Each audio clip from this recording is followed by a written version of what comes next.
بسم اللہ الرحمن الرحیم۔ مجبور شخص کے لیے روزی کا غیبی نظام۔ چلیے تو ویڈیو کو اسٹارٹ کرتے ہیں۔ ایک بادشاہ اپنے خدمت گاروں اور سپاہیوں کے ساتھ سامان سفر تیار کر کے ایک روز شکار پر گیا۔ جب وہ پہاڑ کے دامن میں دوپہر کا کھانا کھانے دسترخوان پر بیٹھا تو ایک شاہین نے اچانک آ کر اس کے سامنے بھنے ہوئے مرغ کو پلک جھپکتے ہی اٹھا لیا اور تیزی سے اڑتا ہوا چلا گیا۔ بادشاہ یہ بھنا ہوا مرغ کھانا چاہتا تھا، لیکن وہ دیکھتا دیکھتا ہی رہ گیا۔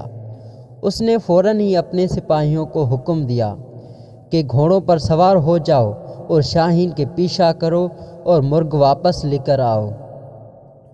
فوراً ہی لشکر روانہ ہو گیا کہ دامن میں جا پہنچا تک کہ شاہین کا تعاقب کرتا ہوا پہاڑ کے دامن میں پہنچا، اور اس کے بعد جب سپاہیوں نے دیکھا کہ شاہین پہاڑ کے دوسری جانب جا چکا ہے تو فوراً ہی یہ سپاہی گھوڑوں سے اتر گئے اور پہاڑ کے بلندی پر جا پہنچے۔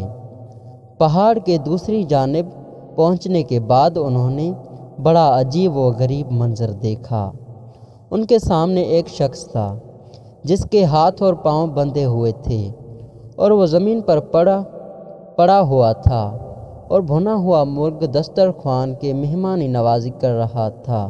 پرندہ اپنی چونچ سے گوشت نوچ نوچ کر اس شخص کے منہ میں ڈال رہا تھا، اور اس کے بعد وہ اڑا اور کہیں سے اپنی چونچ میں پانی بھر لایا۔ پھر اس نے یہ پانی اس شخص کو پلایا۔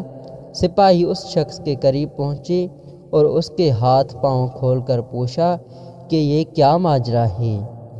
تو اس نے سپاہیوں کا شکریہ ادا کرتے ہوئے بتایا، میں ایک تاجر ہوں، تجارت کے سلسلے میں اپنا مال و اسباب لے کر جا رہا تھا کہ اسی راستے میں ڈاکوؤں کا سامنا ہو گیا۔